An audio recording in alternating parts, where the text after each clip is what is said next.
Salut tout le monde et bienvenue à La Chapelle en ligne. Je m'appelle Daniel et je fais partie des équipes des opérations de La Chapelle. C'est nous qui nous assurons que nos installations et nos équipes soient prêtes à t'accueillir en personne les dimanches.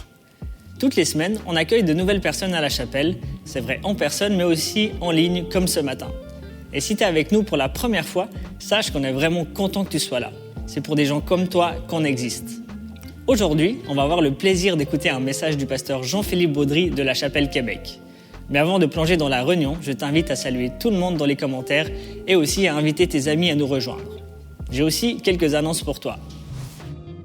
Le 1er mai prochain sera un jour de baptême à La Chapelle Montréal et Québec. Même si tu t'es fait baptiser quand tu étais enfant, on t'invite à faire ce pas de foi en tant qu'adulte parce qu'on croit que le baptême doit être un choix conscient. Et sache que tu n'as pas besoin de le mériter, Jésus t'accepte tel que tu es. Tout ce que tu as besoin de faire, c'est de l'inviter dans ta vie. Si tu aimerais te faire baptiser ou en savoir plus sur le baptême, inscris-toi à nos sessions d'information en nous écrivant à info@lachapelle.me. On aura aussi bientôt une date pour les baptêmes à La Chapelle Gatineau. Nos messes de Pâques sont à peine derrière nous et au-delà de tous les adultes qui étaient présents, nous avons aussi accueilli près de 300 enfants dans nos classes de La Chapelle Junior à Montréal, Québec et Gatineau. C'est absolument extraordinaire. Mais pour continuer à accueillir toujours plus de familles, les équipes juniors de nos chapelles ont besoin d'aide. Si tu aimes les enfants et que tu as à cœur de les aider à grandir dans leur foi, on t'invite à te joindre à nos équipes de La Chapelle Junior dans ta ville. La semaine prochaine, nous allons entrer dans une mini-série de quelques semaines intitulée tout simplement « Espérance ». Chaque semaine, nos pasteurs vont nous préparer des messages remplis d'espoir pour nous encourager à avancer avec foi et espérance. Je suis certain que tu connais quelqu'un qui a besoin d'un peu d'espérance dans sa vie. N'hésite pas à l'inviter en personne ou en ligne. Mais aujourd'hui, on écoute ensemble un message de Jean-Philippe et on loue Dieu avec La Chapelle Musique.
Bienvenue à la chapelle en ligne. Tellement content que tu sois avec nous. Aujourd'hui, je m'appelle Jean-Philippe, je suis le pasteur de la chapelle à Québec. Je commence le message aujourd'hui en te posant une question. Est-ce que tu es bon ou bonne pour garder tes promesses? Lorsque tu promets quelque chose, lorsque tu dis que tu vas faire quelque chose, est-ce que tu es bon ou bonne pour garder tes promesses? Même les plus petites, pas juste les plus grandes, mais même dans les plus petites choses. Les promesses que tu fais aux autres, les promesses que tu fais à toi-même. Comme par exemple, la promesse qu'on s'est tous déjà fait une fois, de dire « je vais commencer à me coucher plus tôt ». Est-ce que tu as déjà fait cette promesse-là? À toi-même, de dire « il faut que je me couche plus tôt, ça n'a pas de bon sens, je me couche ben trop tard ». Ça t'est déjà arrivé? Est-ce que tu es capable de garder ça? On promet tout ça, je vais me coucher plus tôt, puis tu finis par être 1 heure sur ton téléphone à scroller, genre Instagram, Facebook et tout le kit. Est-ce que tu t'es déjà fait la promesse, par exemple, à toi-même, de commencer à bien manger? Est-ce que ça t'est déjà arrivé? Si oui, lève ta main dans les commentaires. Est-ce que ça t'est déjà arrivé de dire « là, c'est décidé, je mange bien, juste après un dernier McDo, juste après une dernière sortie, puis là, il y a toujours des amis qui vont au resto, qui vont quelque part, puis tu finis jamais par être capable de tenir cette promesse-là. Ou peut-être si tu dis à quelqu'un un autre type de promesse, est-ce que ça t'est déjà arrivé de dire « hey, il faut absolument qu'on se voit. » Là, les églises viennent de réouvrir, tu arrives à l'église, il y en a que ça fait longtemps que tu n'as pas vu peut-être, puis tu dis « hey, il faut absolument qu'on se voit. Je vais t'écrire, on se planifie quelque chose. » Ça t'est déjà arrivé de dire ça à quelqu'un et d'en fait jamais lui écrire et de jamais planifier ce quelque chose-là en question? Moi, je lève ma main. Combien de fois c'est arrivé, on dit ça? Hey, on fait quelque chose bientôt, il faut qu'on se voit. Finalement, ça tombe à l'eau. Aussi, par exemple, un des plus grands mensonges que ma femme n'a jamais compté, et c'est un mensonge qui est récurrent depuis bientôt 9 ans de mariage, c'est « OK, j'arrive, je descends dans 5 minutes, je me prépare, je vais être là dans 5 minutes. » Le 5 minutes, c'est un mensonge. Jamais ça arrive en 5 minutes. C'est tout le temps minimum 15-20 minutes, ça arrive jamais. Est-ce que tu es bon ou bonne pour garder tes promesses? Pas juste les grandes, mais aussi les plus petites. De plus en plus, je vieillis, de plus en plus, je fais attention à ce que je promets. Je vais faire attention de ne pas dire des choses que je ne serai pas capable de tenir ou dire des choses que je ne ferai pas.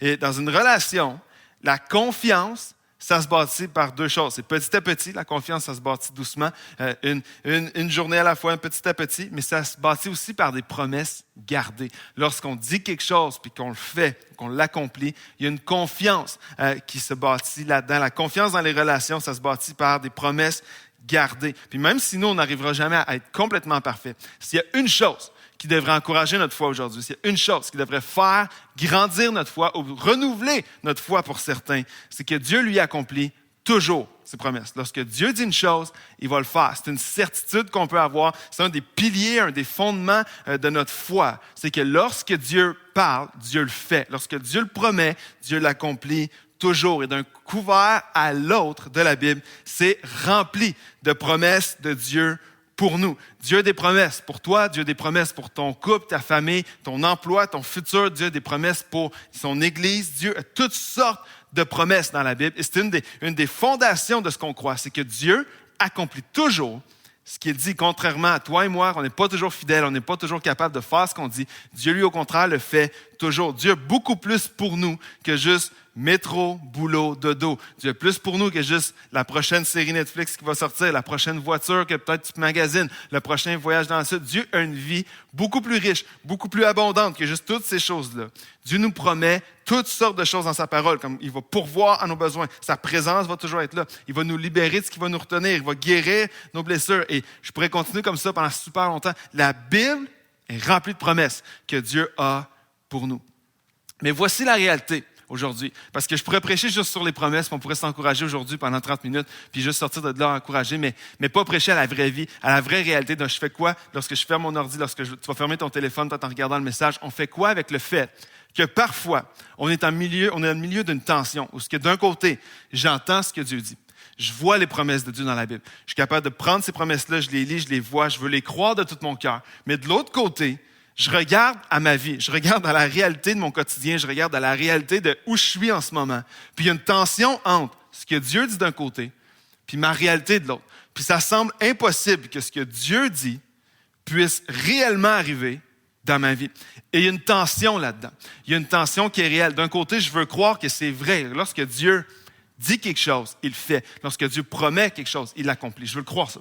Mais de l'autre côté, lorsque je regarde à ma vie, j'ai de la misère à concilier ça. J'ai de la misère à dire, oui, c'est vrai, ce que Dieu dit va le faire dans ma vie à moi. Peut-être que Dieu peut le faire pour les autres, peut-être que Dieu peut le faire pour d'autres gens ailleurs, mais pour moi, si tu es honnête avec moi, là, moi, je lève ma main ce matin et dire, moi, c'est quelque chose avec lequel je vais struggler souvent, ça.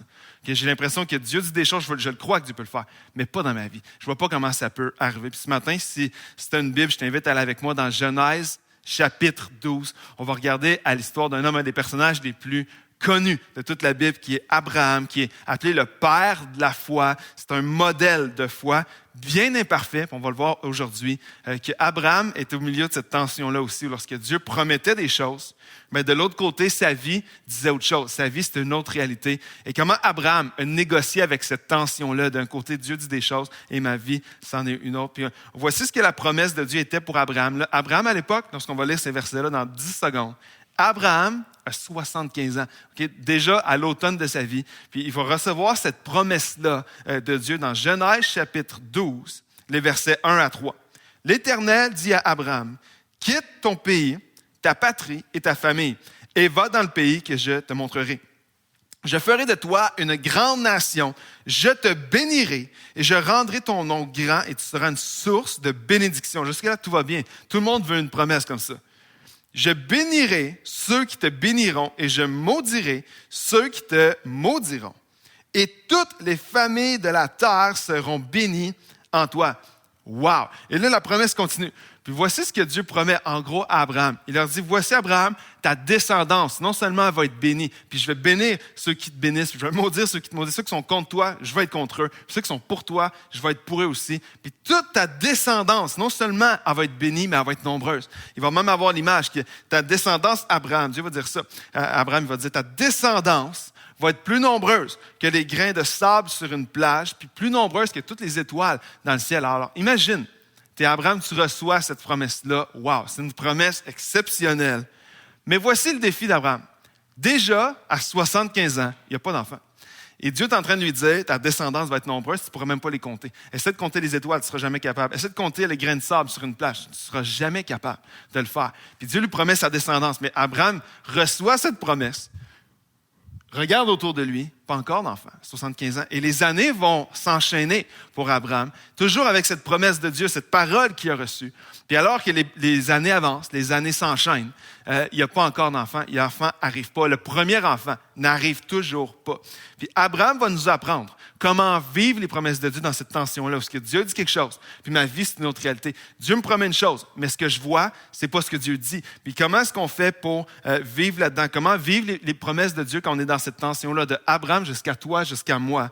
Comment est-ce qu'on peut faire? La première pensée du message, c'est de choisir ensemble qui est au contrôle de tout ça? Qui est au contrôle de la promesse? Choisir qui est au contrôle de l'accomplissement. Si Dieu donne une promesse, c'est pas à moi de forcer l'accomplissement, c'est à Dieu de le faire. Si Dieu dit une chose, c'est pas à Abraham de forcer la promesse, l'accomplissement de la promesse, c'est à Dieu de le faire. Qui est au contrôle? Choisir qui est au contrôle de l'agenda de la promesse. Parce que la réalité, c'est que personne aime attendre. Puis on va voir dans l'histoire aujourd'hui qu'Abraham non plus n'aimait pas attendre. Les années s'enchaînaient, puis on va voir qu'Abraham a perdu patience. Personne aime attendre. Lorsque Dieu dit une chose, je voudrais l'expérimenter tout de suite. Lorsque Dieu m'annonce quelque chose, j'aimerais ça le vivre là, demain, la semaine prochaine ou plus tard. Personne aime attendre. J'aime pas attendre à un feu rouge. Je déteste ça. Ça soit 3 minutes, c'est long, j'aime pas ça.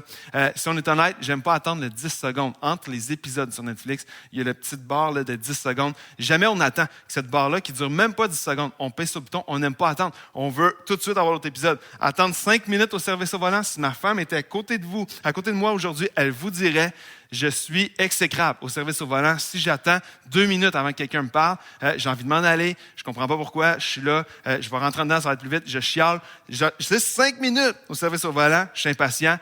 Qui aime ça attendre après son colis Amazon? Personne n'aime ça. On regarde dehors, on voit une voiture, on se demande si c'est le livreur. On est impatient, on n'aime pas attendre. Abraham était pareil. Mais regarde Abraham dans le timeline, dans toute la ligne du temps de la promesse. Dans Genèse 12, ce qu'on a lu, il avait 75 ans. On va voir que l'histoire va se dérouler, elle va continuer. Genèse 13, 14, 15. Dans Genèse 15, on va voir tantôt 85 ans. C'est 10 ans plus tard. On va continuer.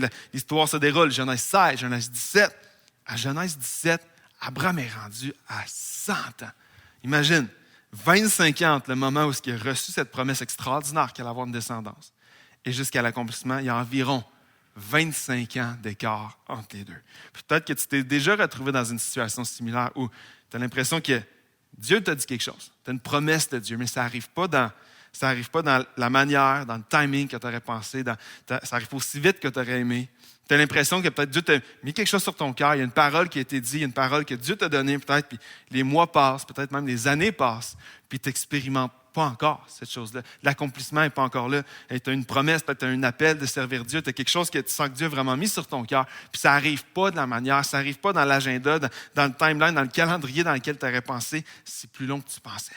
Peut-être que tu pensais être marié dans cette saison-ci de ta vie, puis tu es encore célibataire, puis tu te dis, Seigneur, qu'est-ce qui se passe? Peut-être qu'il y a un couple qui écoute ce message en ce moment, puis vous priez, je connais un couple très près de moi qui a une certitude qu'ils vont avoir des enfants, mais ils sont incapables d'en avoir. Puis je sais que même pour eux, c'est un combat, c'est la tension entre, j'ai l'impression que voici ce que Dieu dit, mais voici notre réalité. Il y a une tension là-dedans. Peut-être que tu écoutes ce message, tu as eu dans ton cœur un jour, ça peut être après une réunion à l'église, une parole de quelqu'un, peut-être après une lecture de la Bible, tu as une conviction que Dieu t'appelle dans le ministère. Mais les mois passent, les années passent peut-être. Puis ce que tu envisageais, ce que tu avais à cœur, on dirait qu'il n'y a aucune porte qui s'ouvre encore. On dirait que tu n'as pas d'opportunité de le servir. Il y a toutes sortes de choses. Peut-être que tu écoutes ce message, puis pour toi, c'est de la promesse que Dieu, c'est le libérateur. Il y a des choses avec lesquelles tu te bats depuis des années. Puis peut-être que tu te bats encore avec ces choses-là, puis tu pensais que tu ne te battrais plus avec ces choses-là dans la saison où tu es rendu. Puis là, Dieu est en train de... Il t'a promis quelque chose. Mais de l'autre côté, comme Abraham, la promesse d'un bord, mais j'ai la réalité de ma vie de l'autre bord. Puis ce que Dieu a dit, je ne le vois pas encore. Puis tu es dans cette tension-là. Abraham et Sarah, sa femme, la femme d'Abraham s'appelle Sarah, se trouvent dans une situation comme ça, où ce que Dieu a dit quelque chose, mais on ne voit pas encore cet accomplissement-là.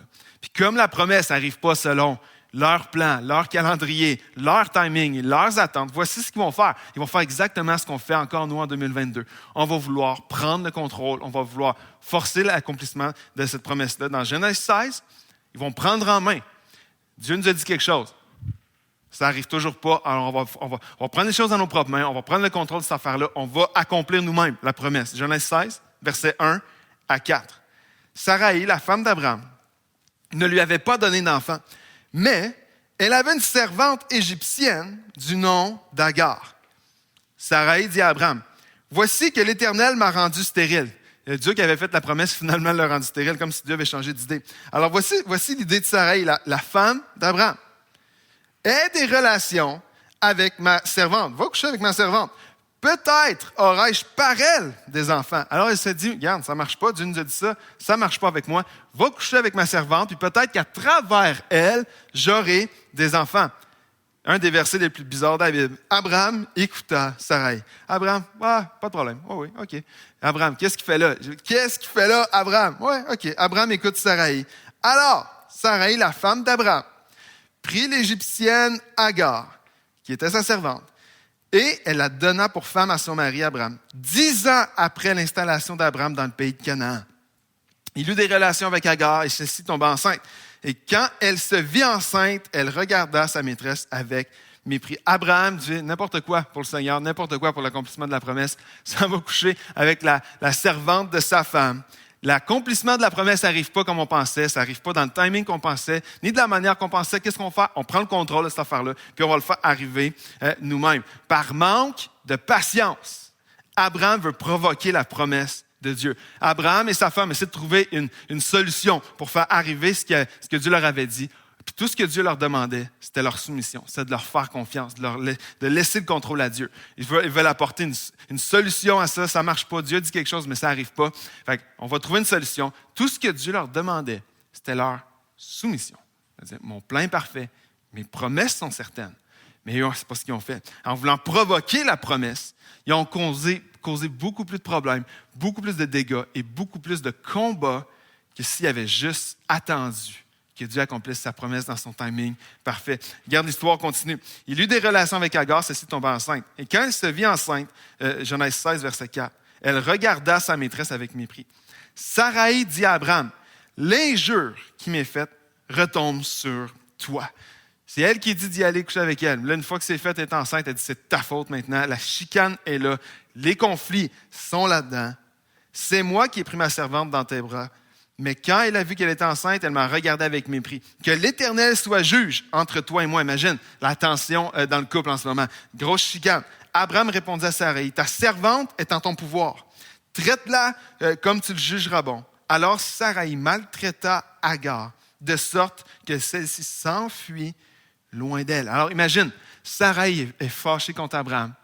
La servante là-dedans est maltraitée par Saraï. La chicane de couple, la chicane dans la maison, tension, conflit par-dessus ça. Il y a même des générations plus tard. Si tu lis un petit peu l'histoire, le fils qui est né de cette servante-là s'appelle Ismaël. Tu vas le voir dans la Bible. Puis lorsque tu lis l'histoire, tu vas réaliser qu'Ismaël a donné naissance au peuple des Palestiniens plus tard, puis à toutes sortes d'autres peuples qui ont été en guerre pendant longtemps. Puis il y en a même qui vont retracer tout ça jusqu'à l'islam. C'est issu d'Ismaël. Jusqu'à le fils qui était le fils de la servante, alors qu'ils ont provoqué la promesse.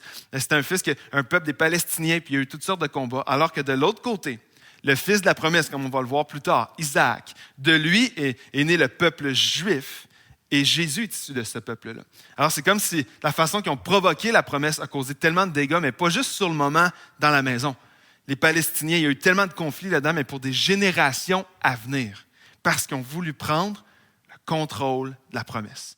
Leur intention était bonne, ils voulaient vivre la promesse de Dieu, mais la façon de s'y rendre n'était pas la bonne. Ils ont pris le contrôle, puis ils n'ont pas été patients, ils n'ont pas attendu le timing de Dieu.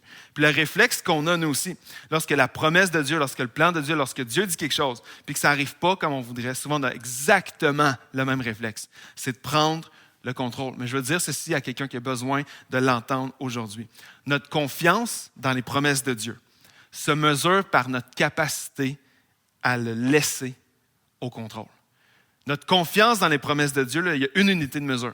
Notre confiance dans les promesses de Dieu se mesure à notre capacité de le laisser au contrôle. Si je crois vraiment que la promesse vient de Dieu, bien, je vais mesurer ma confiance dans ces promesses à ma capacité de ne pas vouloir prendre le contrôle de ces choses-là, prendre le contrôle de l'agenda de la promesse, mais de lui laisser le contrôle. C'est comme ça que je vais mesurer si je fais vraiment confiance aux promesses de Dieu. Et je veux rappeler à quelqu'un que Dieu n'est jamais en retard. Lorsque Dieu dit quelque chose, il va le faire. Mais il ne va pas juste le faire. Il va le faire, il va l'accomplir au timing le plus parfait possible. Dans 2 Pierre 3, on lit ceci.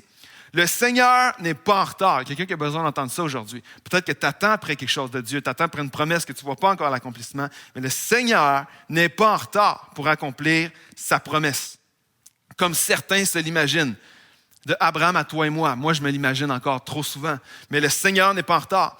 Il est seulement très patient à votre égard, car il ne veut pas qu'un seul périsse. Dieu a un timing. C'est pas que Dieu a oublié, mais Dieu a un timing dans ses promesses. Et la Bible nous l'affirme qu'il n'est jamais en retard pour accomplir ses promesses, accomplir son plan, puis accomplir ce qu'il a dit. Dieu est fidèle. Il va accomplir toujours ce qu'il a dit. Mais pour vivre les promesses de Dieu pleinement, je dois le laisser au contrôle. On doit choisir de le laisser, lui, au contrôle. Puis je veux laisser le contrôle, pas comme Abraham le fait, pas quand j'ai plus le choix, parce que j'ai déjà tout essayé, j'ai épuisé, ça a créé du conflit dans l'histoire avec Abraham et Saraï. Lorsque j'ai tout essayé, OK, là, je vais laisser Dieu au contrôle. Je ne veux pas laisser Dieu au contrôle juste quand j'ai plus le choix, pas juste quand ça va mal, pas quand j'ai déjà tout essayé, puis pas quand je suis à mes derniers retranchements, puis j'ai absolument besoin d'un miracle. Je veux laisser Dieu au contrôle de ma vie dans tous les aspects, à chaque moment, de dire, Seigneur, viens prendre le contrôle de chaque moment, de chaque projet que j'ai, de chaque pensée, de chaque jour, de chaque incompréhension. Je te laisse au contrôle de ça. Je ne veux pas le prendre dans mes mains, je ne veux pas essayer de le provoquer par moi-même. Je veux le laisser entre tes mains et te faire confiance. Parce que la seule chose plus difficile que d'attendre le timing de Dieu, c'est de regretter de ne pas l'avoir fait. Comme Abraham et Sarah vont expérimenter, la seule chose qui est plus dure que d'attendre le timing de Dieu, puis c'est dur d'attendre, mais la seule chose qui est plus dure que d'attendre le timing de Dieu, c'est regretter de ne pas l'avoir fait. Alors, de laisser Dieu au contrôle. Dieu a un plan parfait, Dieu a un timing parfait. Ce qu'il dit, il l'accomplit toujours. Alors, je veux le laisser au contrôle. De choisir qui est au contrôle. Première pensée de ce message-là. La deuxième, c'est de choisir ce qu'on va croire.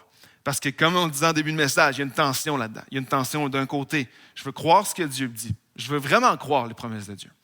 Mais de l'autre côté, ma vie me dit autre chose. La réalité de mon quotidien me dit autre chose. J'ai Abraham qui veut croire que la descendance va être là. Puis de l'autre côté, il y a Abraham qui regarde sa femme, qui regarde lui-même, qui regarde sa vie, où il n'y a pas encore d'enfant.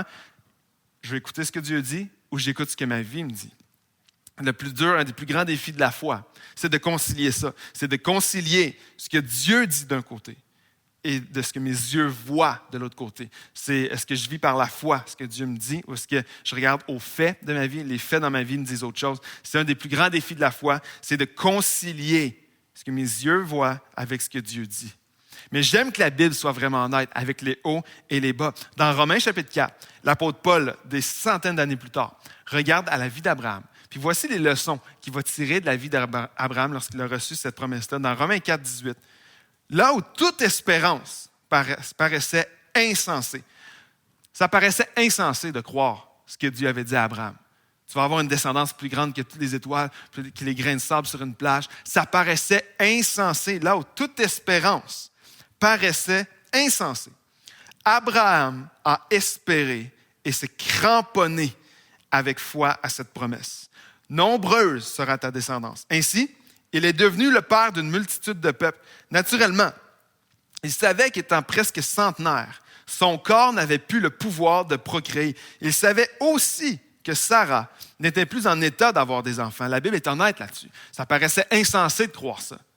Lui était vieux, sa femme aussi était incapable de procréer à cet âge-là. Mais toutes ces considérations ne l'ont pas fait vaciller dans sa foi, s'appuyant sur la promesse divine et ne succombant pas au doute.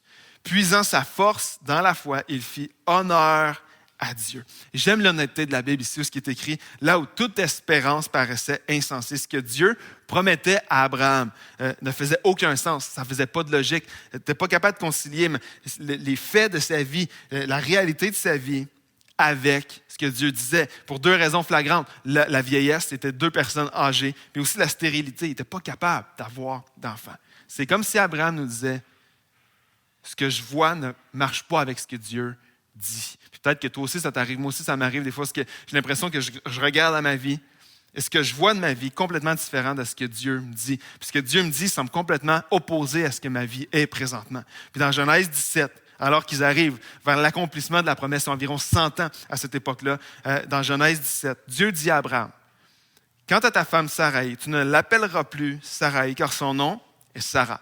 Je la bénirai et je te donnerai même un fils à travers elle. » Là, ça, c'est après tout l'épisode de la servante. C'est après ça. Je te donnerai à travers elle un fils. Je la bénirai. Je la bénirai et elle donnera naissance à des nations. Des rois seront issus d'elle. Abraham tomba le visage contre terre. En reconnaissance. Abraham tomba le visage contre terre pour remercier Dieu de reconnaissance. Je ne sais pas si c'est la même version que moi dans ta Bible, mais moi, c'est pas écrit ça. Abraham tomba le visage contre terre, pas pour prier, pas pour dire merci à Dieu.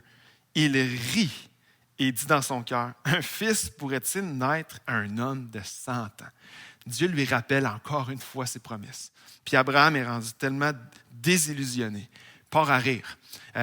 Tombe à genoux, pas pour remercier Dieu, pour rire. Puis il dit, comment c'est possible? Je regarde à ma vie, je regarde à ce que tu dis, Seigneur, comment c'est possible qu'un fils peut naître d'un homme de 100 ans? Et Sarah est âgée de 90 ans. Pourrait-elle mettre un enfant au monde? Abraham dit alors à Dieu, si seulement Ismaël pouvait venir de toi. Ça, c'est le fils qui était issu de la servante. Mais Dieu dit, c'est certain. Ce n'est pas une possibilité, ce n'est pas un peut-être. C'est certain, c'est une certitude. Ta femme, Sarah, te donnera un fils et tu l'appelleras Isaac. Et j'établirai mon alliance avec lui comme une alliance perpétuelle pour sa descendance après lui. Peux-tu imaginer comment ça ne faisait pas de sens pour Abraham? Il reçoit ça, il arrive à 100 ans. Ça fait déjà 25 ans qu'il a reçu la première fois la promesse. Toujours pas d'enfant. Il se met à rire tellement que ça ne fait pas de sens. Ça ne fait aucun sens ce que tu dis, Seigneur, avec ce que moi je vois. Mais parfois, puis je veux le rappeler à quelqu'un, parfois, les promesses de Dieu ne font pas de sens. Si tu cherches toujours à faire du sens de ce que Dieu te dit, ce que Dieu te promet, la vision que Dieu met dans ton cœur, si tu veux toujours que ça fasse du sens, tu ne marcheras pas par la foi de cette manière-là. Parfois, vivre pour Dieu et marcher par la foi, ça va t'amener à croire que ce que Dieu dit, ça ne fait pas toujours du sens avec ce que tu vois. Puis vivre pour Dieu, ce n'est pas toujours supposé faire du sens. Ça ne vient pas avec. Ça ne veut pas dire je marche avec Dieu, je comprends tout toujours, tout fait du sens, tout est logique, tout est compréhensible. Vivre pour Dieu, des fois, ça ne fait pas de sens. Des fois, il va y avoir des choses que Dieu va te déposer, ça ne fait aucun sens, c'est complètement illogique. Parfois, ça fait du sens, mais parfois, ça ne fait pas de sens. Comme à Abraham dans Genèse 17. Ses pensées ne sont pas nos pensées. Ses pensées sont bien au-dessus de nos pensées. Ses plans, sa vision, ses promesses sont au-dessus de nos pensées. Ce que Dieu dit parfois va être au-delà de ce qu'on peut comprendre. Puis ça veut dire qu'on marche par la foi. Il y a trop de gens qui commencent, moi je veux vivre par la foi, je veux vivre pour Dieu, je veux être rempli de foi. Il y a trop de gens qui commencent remplis de foi. Je suis prêt à faire tout ce que Dieu dit, je suis prêt à tout faire pour servir Dieu. Puis Trop de gens commencent comme ça, puis finissent par juste faire ce qui fait du sens. Mais si on veut vivre pour Dieu, si on veut marcher dans ses promesses, parfois, il va falloir être prêt à s'attacher à ce qu'il dit plus qu'à ce qu'on voit. Ça veut dire que des fois, ce que Dieu dit ne fera pas de sens avec ce qu'on voit, mais je veux marcher là-dedans. Le choix qu'on a à faire, le choix aujourd'hui, ce n'est pas de choisir entre est-ce que je crois ce que Dieu dit par la foi ou est-ce que je regarde au fait de ma vie. Voici le vrai choix. Le choix qu'on a à faire aujourd'hui, c'est que je veux m'attacher à ce que Dieu dit malgré ce que je vois. Ce n'est pas ce que je crois ce que Dieu dit ou est-ce que je crois ce que je vois. Les deux sont vrais. Ce que tu vois est vrai, mais ce que Dieu dit aussi. Ça veut dire que je veux m'attacher à ce que Dieu dit malgré ce que je vois. Dieu voit des possibilités que tu n'imagines même pas dans ta vie en ce moment. Dieu voit des portes ouvertes que peut-être tu n'as même pas encore pensé. Dieu voit des dénouements aux situations peut-être dans ta famille, dans ton travail, dans ton église, dans ton ministère, dans ton entreprise, peu importe. Dieu voit des dénouements que tu n'as même pas en ce moment imaginé. Il y a des choses que tu n'as même pas commencé à penser que Dieu voit parce que ses pensées sont au-dessus des tiennes. Je veux choisir de ne pas laisser ce que je vois m'empêcher de croire ce que Dieu dit. Et c'est souvent à cet endroit-là, comme Abraham était, au milieu de ça, entre ce que je vois et ce que Dieu dit, que Dieu veut me rencontrer, là où ça ne fait pas de sens, là on dirait que ça ne fait aucun sens. Je ne peux pas complètement comprendre. Je ne peux pas complètement faire du sens de ce que Dieu dit. C'est à cet endroit-là que le miracle peut arriver. C'est à cet endroit-là que Dieu peut faire quelque chose que juste lui peut faire. C'est à cet endroit-là que Dieu peut ouvrir une porte que juste lui pouvait ouvrir. Que moi, je ne pouvais pas la fabriquer. Je ne pouvais pas manufacturer un dénouement comme ça. Ça prenait Dieu pour le faire. Et c'est en plein dans cet endroit-là que Dieu veut nous rencontrer. Des fois, ça ne fera pas toujours de sens. Tant que ça ferait du sens, on n'aurait pas besoin de la foi, on n'aurait pas besoin de dépendre de Dieu, on n'aurait pas besoin de prier, on n'aurait pas besoin de dépendre de lui. Mais Dieu dit, quand mes promesses ne font pas de sens avec ce que tu vois, fais-moi confiance, laisse-moi au contrôle. Lorsque Dieu dit quelque chose qui est différent de ce que tu vois, attache-toi à ses promesses. Moi, je veux dire aujourd'hui qu'il y a des gens qui vont prendre une décision de dire, je veux m'attacher. Quand ce que je vois est contraire avec ce que Dieu dit, je veux m'accrocher à ce que Dieu dit. Je sais que je peux m'appuyer sur sa promesse. Je sais que Dieu va honorer sa parole. Je sais que Dieu va accomplir ce qu'il a dit. Quelqu'un devrait mettre un amen dans les commentaires en ce moment. Une des plus grandes images de ça dans ma propre vie, des plus grands témoignages dans ma vie en ce moment de ce principe biblique-là, de croire ce que Dieu dit par-dessus ce que je vois. Pour moi, là, dans ma propre vie personnelle, c'est dans les 2 dernières années, lorsqu'on arrive à Québec, ça faisait des années, on savait que Dieu nous appelait, une conviction, une promesse de Dieu d'être à Québec. Puis alors qu'on implante l'Église en pleine pandémie, on déménage là-bas, personne ne nous attend, tout le monde est confiné, on est en ligne, le plan qu'on avait, rien qui marche. Puis croyez-moi que ce qu'on voyait, ce que Dieu dit, était complètement différent. Puis alors qu'on marche là-dedans, ma femme, moi, la famille, on est là-dedans, on s'est accroché à ce que de façon bien imparfaite, il y a eu tellement de journées qu'on a découragé, qu'on voulait abandonner, qu'on se disait qu'on s'était trompé, Dieu avait peut-être pas dit ça finalement, Dieu nous avait peut-être pas appelé ici finalement. Puis alors qu'on marchait dans cette tension-là depuis des mois, aujourd'hui, alors que l'Église a réouvert, laisse-moi dire une chose, c'est que Dieu honore sa parole. Lorsque Dieu promet quelque chose, il l'accomplit toujours. Lorsque Dieu t'appelle, il va toujours l'accomplir. Si la tendance se maintient au moment où j'enregistre cette vidéo, on va avoir baptisé plus de 30 personnes en moins de 6 mois à Québec depuis qu'on a rouvert. On était plus de 600 personnes à Noël, mais il y a eu tellement de moments où on était comme, on est fou, est-ce que Dieu a vraiment dit ça? Est-ce qu'on est là? Puis juste dans les premiers mois de cette église-là, juste comment Dieu est fidèle et comment Dieu nous montre que c'était son projet avant d'être le nôtre. Et ce que Dieu dit, il l'accomplit toujours. Puis je termine dans quelques instants. Je veux t'encourager en terminant avec un texte qui m'a tellement encouragé dans Romains 4, que Paul va nous rappeler que la même foi, la même fidélité de Dieu envers Abraham est accessible pour nous à travers ce que Jésus a fait. La façon que Dieu a honoré sa parole envers Abraham, Dieu va honorer la même parole, les mêmes promesses envers nous aujourd'hui, grâce au sacrifice de Jésus. Dans Romains 4, verset 20, puis je termine dans quelques instants avec ça. Il n'a pas douté en parlant d'Abraham, par incrédulité, de la promesse de Dieu, mais il a été fortifié par la foi et il a rendu gloire à Dieu, car il avait la pleine conviction. Et je prie qu'il y en a plusieurs qui l'aient aujourd'hui. Ça. La pleine conviction que ce que Dieu promet, il peut aussi l'accomplir. C'est pourquoi cela lui a été compté comme justice. Or, ce n'est pas pour lui seulement qu'il est écrit que la foi a été portée à son compte. C'est pas, l'histoire d'Abraham, ce n'est pas juste pour lui. Mais voici, ça va jusqu'à nous aujourd'hui. Regarde bien ça. Mais c'est aussi pour nous. Elle sera portée à notre compte, cette foi-là. la fidélité de Dieu, la grâce de Dieu, les promesses de Dieu. Puisque nous croyons en celui qui a ressuscité Jésus notre Seigneur, lui qui a été livré pour nos fautes et qui est ressuscité pour que nous soyons déclarés justes. L'histoire est incroyable, malgré le fait qu'Abraham a été impatient, qu'il a voulu provoquer la promesse, il a pris le contrôle. Dieu a été fidèle. Malgré Abraham a été tellement imparfait, tellement maladroit en vouloir provoquer les choses par lui-même, Dieu a été fidèle avec Abraham jusqu'au bout. Je le dirais comme ça, malgré le fait qu'il a eu Ismaël, Dieu lui a quand même donné Isaac. Dieu lui promettait un fils et malgré le fait qu'Abraham a eu le fils qui était provoqué par lui et non de Dieu, Dieu lui a quand même donné Isaac. Dieu a démontré toute sa fidélité, son amour et sa grâce en donnant Isaac malgré Ismaël. La deuxième chance. Malgré le fait qu'Ismaël était le fils qu'ils ont voulu provoquer par eux-mêmes, Dieu leur a donné une deuxième chance, leur a quand même donné Isaac par la suite. Malgré le fait qu'Abraham a été patient avec sa femme, ils ont été impatients, ils ont mal fait les choses, ça a causé plein de problèmes, plein de combats, plein de déchirements dans la famille. Malgré tout ça, Dieu avait une deuxième, puis une troisième, puis une dixième, puis une centième chance, puis leur a quand même donné le fils de la promesse, qui était Isaac. Puis ce que Paul est en train de dire, c'est que cette même fidélité-là que Dieu a eue envers Abraham, il l'a aussi pour nous. Peut-être que toi et moi, on n'aura jamais d'enfant qui s'appelle Ismaël. On n'aura peut-être pas d'enfant qui s'appelle Ismaël, qui représente le fait qu'on n'a pas été patient, qu'on n'a pas fait confiance à Dieu, qu'on n'a pas laissé le contrôle à Dieu. Mais chaque jour, l'ennemi va nous rappeler, moi et toi, ensemble. L'ennemi va vouloir nous rappeler qu'on a fait tellement d'erreurs, on a été tellement infidèles. On a manqué la cible tellement de fois, on a péché tellement de fois, on a perdu tellement de temps, tellement pris des mauvaises décisions. J'ai essayé de prendre le contrôle de ma vie, j'ai fait des choses que je regrette aujourd'hui. De Ismaël, on en a tous dans nos vies. Des choses qu'on a provoquées, des choses qu'on a fait, qu'on regrette, qui vont causer des dégâts peut-être pendant longtemps. Il y a tellement de choses.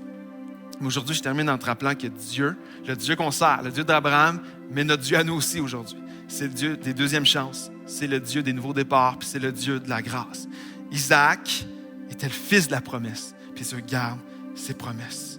Dieu n'accomplit pas ses promesses en fonction de ta fidélité, ta capacité à tenir ta parole, pas parce que tu le mérites, pas parce que tu fais des performances, wow, il est tellement bon, je vais accomplir ma promesse. Dieu n'accomplit pas ses promesses selon notre fidélité et notre performance. Dieu accomplit ses promesses basées sur sa fidélité, sa bonté, son amour et sa grâce. Je le dirais comme ça en finissant le message.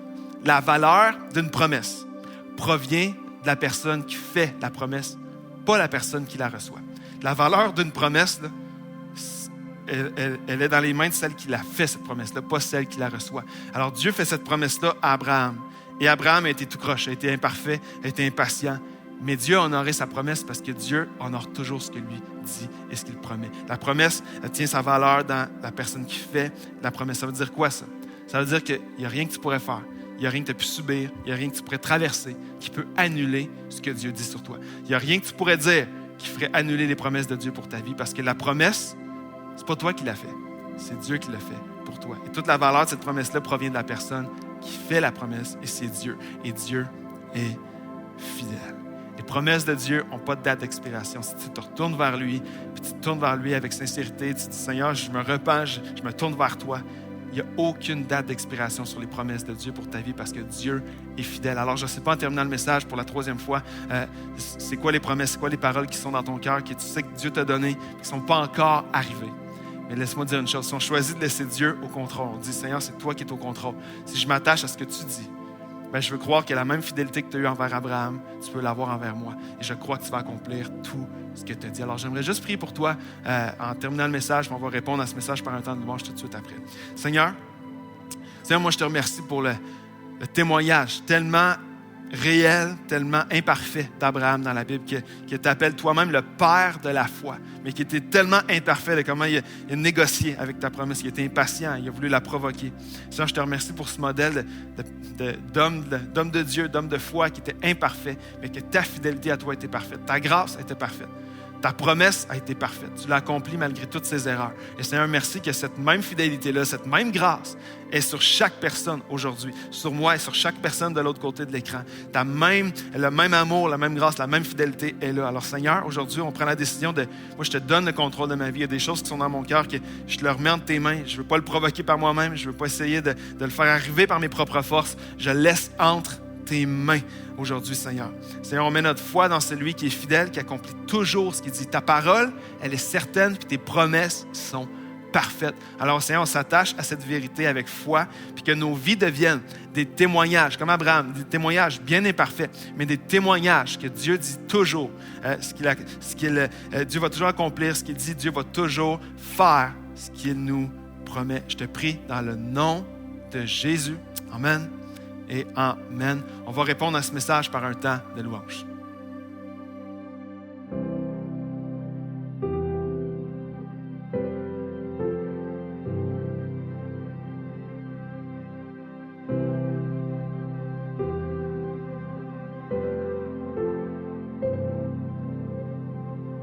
Quand je sonde l'univers, les astres que tu as créés, les océans, les mers, tout me révèle ta majesté. Alors mon âme veut s'écrier de tout mon cœur. Je veux chanter, ô Dieu, tu es infiniment grand, éternel puissant, roi majestueux.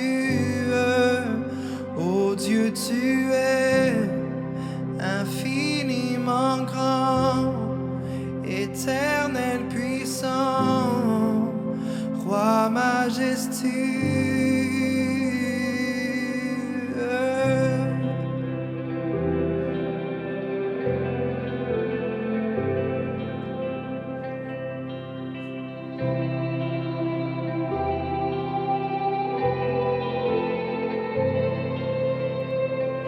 Quand je songe que tu m'as fait, que tu t'es révélé à moi,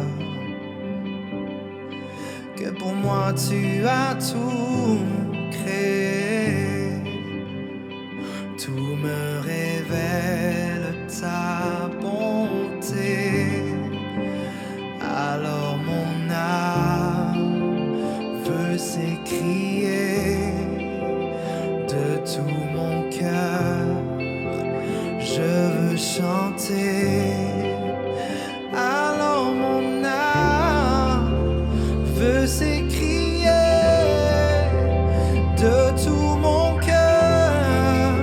Je veux chanter, oh Dieu, tu es infiniment grand, éternel puissant, roi majestueux.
j'ai marché, ces murs ne sont pas tombés, mais jamais tu ne m'as laissé.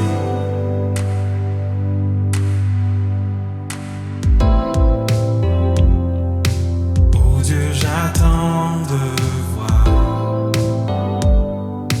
éclater ta victoire, car jamais tu ne m'as laissé.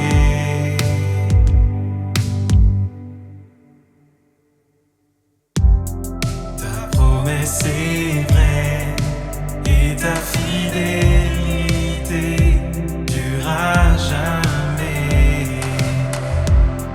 Gardé par ta main, conduit sur ton chemin, tu ne faillis jamais.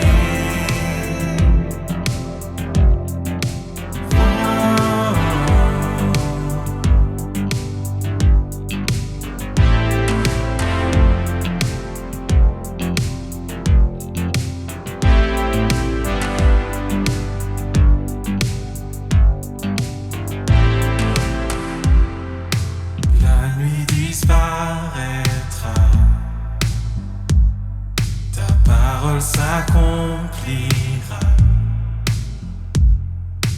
Mon cœur chantera tes louanges.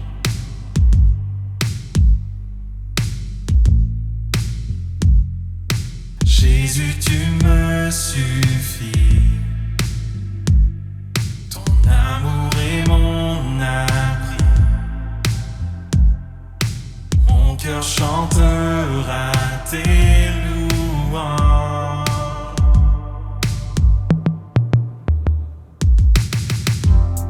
Ta promesse est vraie et ta fidélité durera jamais. Gardé par ta main, conduit sur ton chemin, tu ne faillis jamais. Ta promesse est vraie et ta fidélité durera jamais. Gardé par ta main, conduit sur ton chemin, tu ne faillis jamais.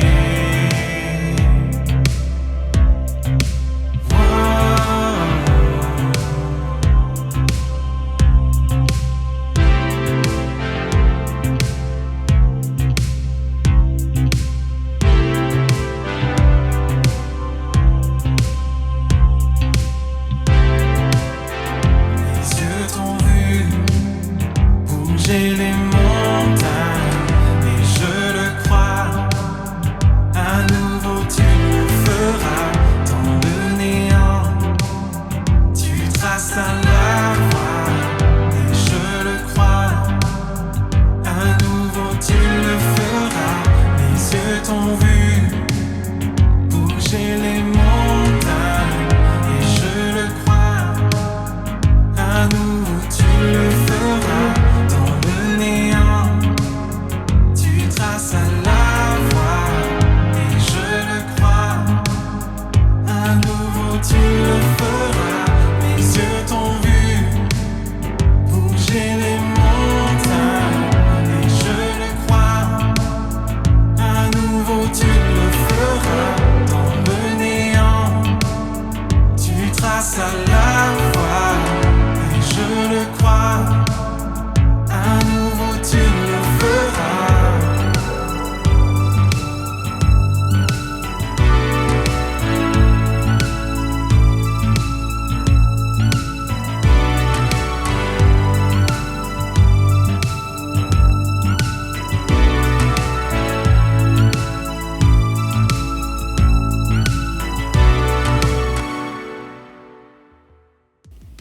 Merci à Pasteur Jean-Philippe pour ce message et aussi aux musiciens de la Chapelle Musique.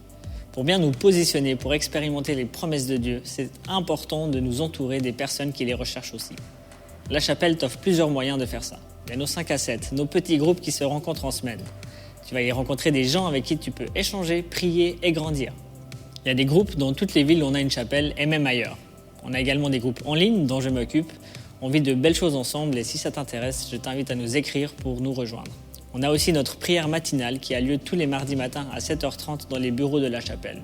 C'est une heure où on prie ensemble pour nos églises, pour nos villes, notre communauté et les uns pour les autres. Et tous les dimanches, on se connecte virtuellement dans l'after tout de suite après la réunion pour discuter du message ensemble et se connecter avec d'autres personnes qui suivent la chapelle d'un peu partout en francophonie. Tu trouveras le lien pour t'y connecter sur notre site web sous l'onglet After. Merci à tous ceux qui donnent semaine après semaine. C'est grâce aux dons qu'on reçoit qu'on peut vivre l'Église ensemble toutes les semaines, que ce soit en ligne ou en personne. Si la chapelle est ton Église, si elle t'aide à grandir dans ta vie avec Jésus, je t'invite à nous aider en retour en donnant ta dîme de façon régulière. Tu peux donner de façon automatique en allant sur notre site web ou notre application mobile. C'est facile, sécuritaire et ça nous permet de faire une différence autour de nous. Merci d'avoir été là aujourd'hui. La semaine prochaine, on commence notre série Espérance dans toutes nos chapelles. Mais tout de suite, on se voit dans notre after. Bonne semaine!